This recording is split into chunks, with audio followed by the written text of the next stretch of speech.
कोई शादी करे तो पूछते बच्चा कितना काबिल है, पढ़ा लिखा है, कितना है, क्या है, अम्मा का नाम क्या है, बाप का नाम क्या है, मामू की तरफ, ददियाल की तरफ क्या रिश्ता है, इन्हें उससे ज्यादा पूछ रहे। ये कोई तरीका है? बोलो आप, ये मजाक है। ये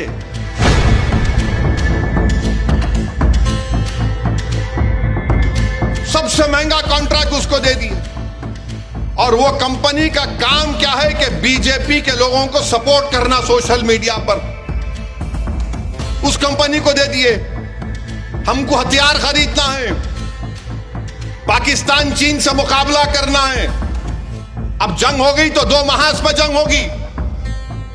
ये पैसा उजाड़ रहे कंपनी को दे के, हमारे फौज को तो भी दे देना था इतना पैसा जो कंपनी को दिए।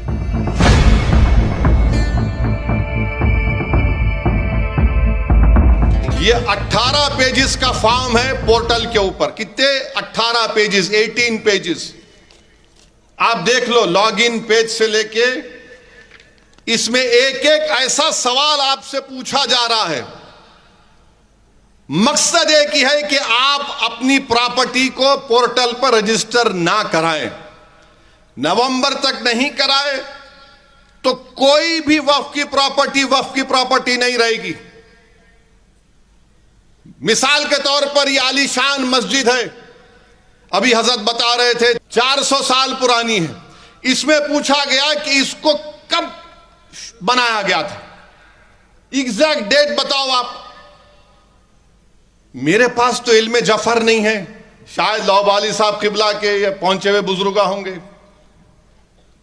साहिब मजार के पास जाके पूछे तो उन्होंने बोल सकते होंगे, मेरे को तो नहीं मालूम। अब 400 साल पहले एग्जैक्ट डेट नहीं, टेंटेटिव डेट बताओ। कहां से बोलेंगे रे प्यारे? 400 साल पुराना कहां से टाइम लाएंगे? ऐसा तो जा तो नहीं सकते ना।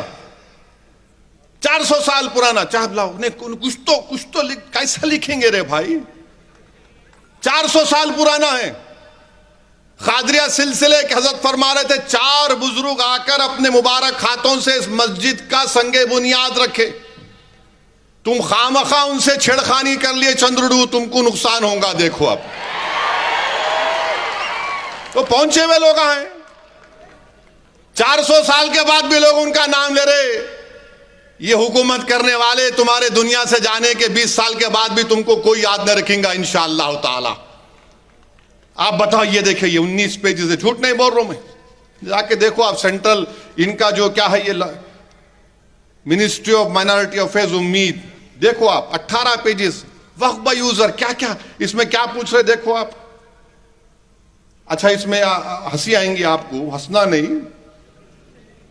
अब इसमें क्या पूछ रहे उन्होंने, मैं पढ़ रहा था हैदराबाद से आते आते गाड़ी में, हमारे वकील साहब बोल रहे वाटर का बिल है, रेंटल एग्रीमेंट है, टेलीफोन बिल है, वोटर आईडी है, गैस का कनेक्शन लिखो, बैंक का अकाउंट लिखो, कास्ट सर्टिफिकेट लिखो, पेंशन डॉक्यूमेंट लिखो, रजिस्टर्ड सेल लिखो, LIC पॉलिसी बॉन्ड लिखो, PAN number, bank passbook, driving licence, birth certificate, pension document, electoral photo ID card, service identity card, smart card, ministry of labour का, health insurance card.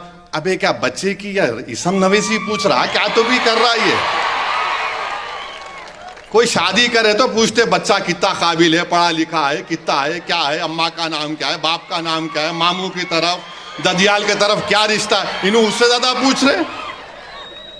ये कोई तरीका है? बोलो आप, ये मजाक है ये। अच्छा, ये हमारे हिंदू धर्म के एंडोमेंट बोर्ड में सब पूछ रहे? नहीं पूछ रहे। सिख गुरुद्वारा की प्रॉपर्टी रजिस्टर कर रहे? पूछ रहे? नहीं पूछ रहे।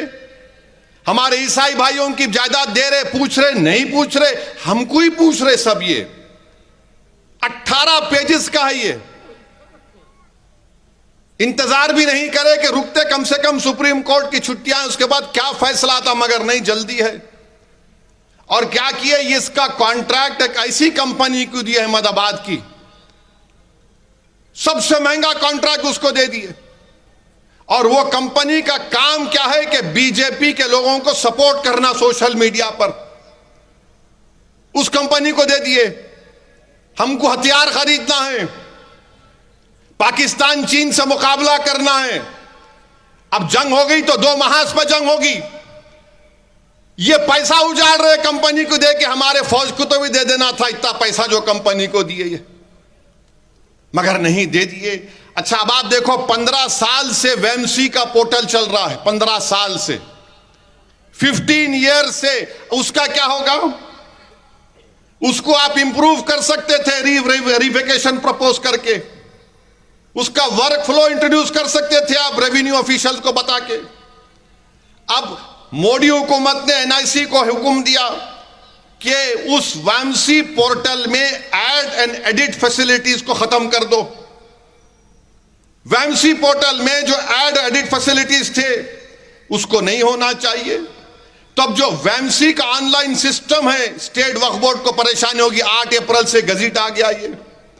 इसका नुकसान क्या होगा कि जो प्रोसेसिंग मॉड्यूल है, जो लीजिंग मॉड्यूल है, सब रुक जाएंगे। ये वक्फ बोर्ड को नुकसान होगा, स्टेट वक्फ बोर्ड को।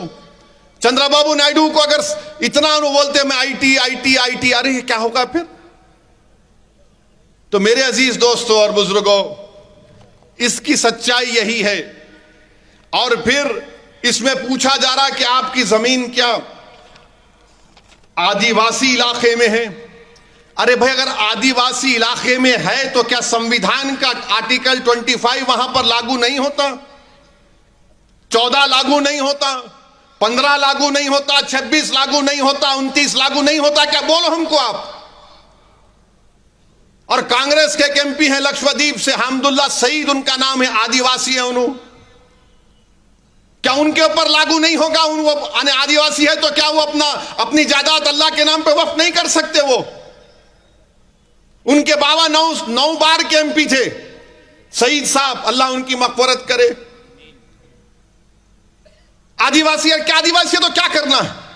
भारत के कानून में एक आदिवासी मुसलमान हो सकता है, दलित नहीं हो सकता है। 1950 का प्रेसिडेंशियल ऑर्डर के लिहाज से ये कौन सा कानून आप बनाए बताओ?